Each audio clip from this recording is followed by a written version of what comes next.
Bienvenue sur la chaîne de Paladrone. Aujourd'hui, je découvre les spécifications du Mavic 3 Pro qui ont commencé à fuiter, plus ou moins. Je vous proposais de les parcourir et de les commenter avec vous.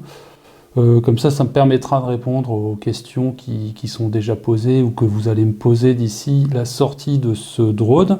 Et puis vous pourrez utiliser l'espace commentaire de la vidéo pour commenter. Donc ce sera principalement une vidéo orientée sur les caractéristiques techniques du Mavic 3 Pro. Donc le futur remplaçant du Mavic 2 Pro qui commence à dater puisqu'il est sorti précisément en août-septembre 2018. Donc ça fait 3 ans, donc une bonne durée de vie pour cet appareil. Et puis on a eu beaucoup d'annonces ces derniers temps, beaucoup de rumeurs qui n'ont pas été vérifiées. Donc là aujourd'hui, qu'est-ce qui fait que cette rumeur est plus fiable que les autres? Alors je pense qu'il y a plusieurs raisons. D'une part, il y a eu l'annonce de drones concurrents chez Autel, et je pense que ça a dû pousser DJI à sortir du bois et puis à lâcher des infos assez précises, parce que là on a véritablement des specs assez précises du Mavic 3 Pro. Donc je pense que c'est assez fiable et que ces specs ne devraient plus évoluer vu la date de sortie qui est annoncée au 15 novembre. Donc vraisemblablement, si le drone sort dans moins de 2 mois, c'est qu'il est déjà fini de tester, sa conception et son design sont terminés et il est certainement déjà en train d'être fabriqué pour approvisionner tous les stocks d'ici mi-novembre. Voilà, donc ça me semble assez fiable. Et puis je pense que donc DJI, pour marquer le coup par rapport aux fausses alertes sur le Mavic 3 Pro, a préféré lâcher des infos un peu plus détaillées que d'habitude. Principale grande nouveauté du Mavic 3 Pro, c'est essentiellement son grand capteur format micro 4 tiers. Donc le format micro 4 tiers, c'est un capteur qui est plus grand que le capteur d'1 pouce qui équipe le Mavic 2 Pro, qui est ici. Donc ce capteur micro 4 tiers, il fait 17 mm de large. Il a des photosites qui vont faire à 3,3 micromètres versus les 2,4 du Mavic 2 Pro. Ça veut dire que la surface de chaque photosite va environ doubler, ce qui nous promet une meilleure sensibilité et une meilleure plage dynamique. Ces capteurs micro 4 tiers, ils sont assez connus dans le monde de la vidéo. C'est le capteur qu'on trouve sur le GH5. Là, c'est du micro 4 tiers. Et puis, c'est également le capteur qui équipe les Inspire. Donc, les Inspire 1 et 2, avec leur caméra X5 et leurs différentes déclinaisons X5, X5R, X5S. C'est du micro 4 tiers. Alors, il y a quand même une différence majeure dont je reparlerai avec les X5, c'est qu'ici on a des lentilles interchangeables, ce qui permet de modifier la focale pour avoir des plans plus ou moins serrés. Sur le Mavic 3 Pro, la focale annoncée est de 24 mm en équivalent 35, donc c'est tout à fait standard. Les photos auront probablement une définition autour de 5300 pixels de large, ce sera même un peu moins que le Mavic 2 Pro vraisemblablement. Et puis on a une ouverture réglable et un shutter mécanique, ce qui est une bonne nouvelle sur cette caméra. Globalement, une très bonne surprise avec le capteur micro 4 tiers. Et également une autre nouveauté sur cette gimbal, c'est qu'on a une caméra additionnelle avec un téléobjectif sur la base d'un capteur 1/2 pouce. Alors c'est un petit capteur 12 mégapixels. Donc là je suis assez perplexe sur l'utilité de ça. Donc 12 mégapixels, c'est bien pour la vidéo. Ça permettra de faire des vidéos avec un bon niveau de zoom, puisqu'on a une focale de 160 mm annoncée. Malheureusement, avec 12 mégapixels pour la photo, ce sera un petit peu limité. Donc là, à voir ce que ça donne. Mais vraisemblablement, c'est plus destiné à la vidéo, ce format de capteur. Ensuite, qu'est-ce qu'on observe sur le Mavic 3 Pro? C'est au niveau des capteurs. Donc on nous parle de capteurs omnidirectionnels. Ce que j'ai pas trouvé d'après les dessins qui sont visibles, ce sont les capteurs latéraux. Donc sur le Mavic 2 Pro, on a des capteurs ici. Sur le Mavic 3, je vois pas de capteurs latéraux, à moins que, donc là ce sera voir que le fait que les capteurs avant et arrière soient légèrement mis de biais, légèrement en oblique, peut-être qu'ils vont réussir à couvrir on va dire, le côté latéral du drone, ce qui serait une bonne chose, parce que le côté latéral, c'est toujours intéressant quand on fait une orbite, et puis s'il y a un arbre, ça évite de se le taper. Voilà, donc ça, ce sera vérifié.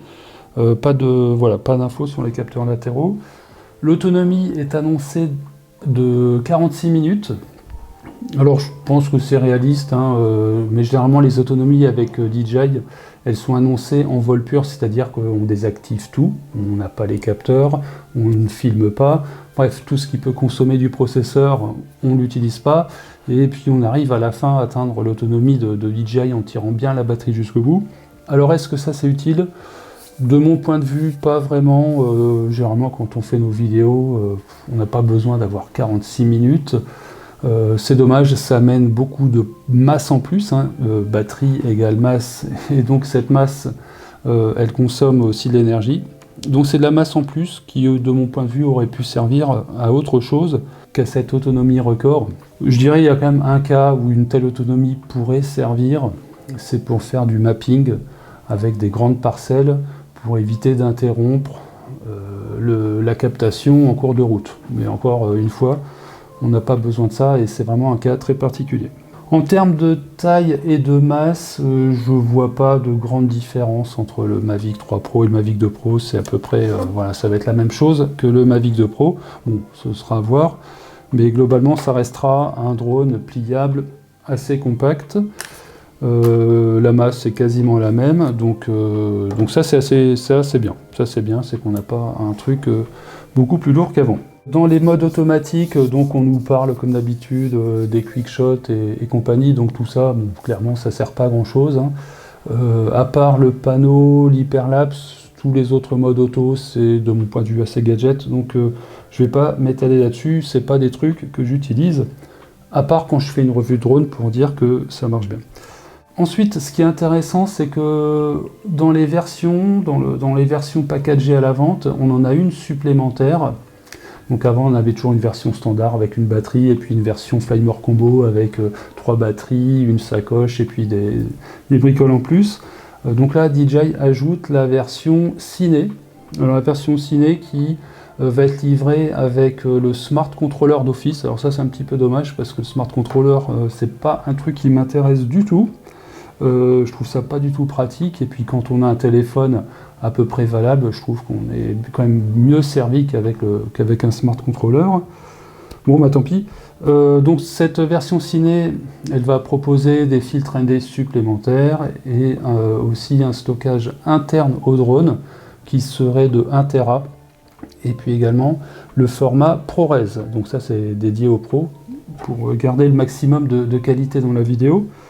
Et au passage, il y aura un câble type Firewire au Thunderbolt qui permettra de décharger les vidéos à vitesse grand V sur son ordinateur. Voilà. Donc c'est intéressant cette version cinéma. En conclusion de cette première analyse, donc, je pense que les infos qui sont disponibles aujourd'hui sont assez fiables. Je pense également que ce Mavic 3 Pro sera un très bon remplaçant au Mavic 2 Pro, puisqu'on n'y perd pas sur tous les tableaux globalement.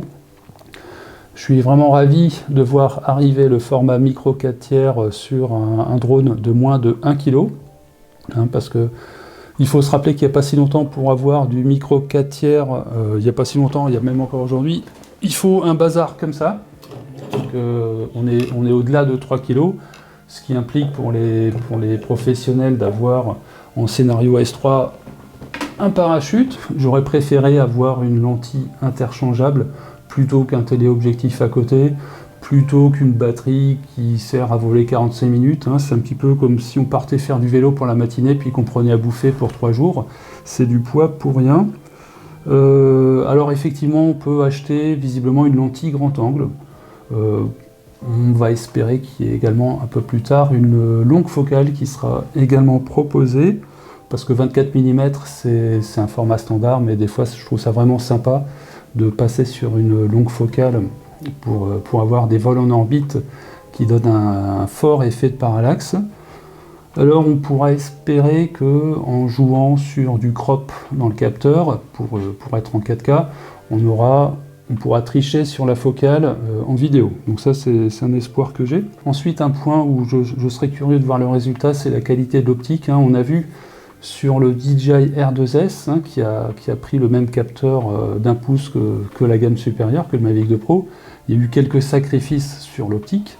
Donc là, on espère qu'il n'y ait pas sur le Mavic 3 Pro. Également, le même genre de sacrifice, c'est qu'on a une optique qui soit à la hauteur du micro 4 tiers qui sera derrière, parce que la qualité à la fin, ça dépend au moins autant de l'optique que de la perf du capteur. Personnellement, je prévois de l'acheter, ce Mavic 3 Pro.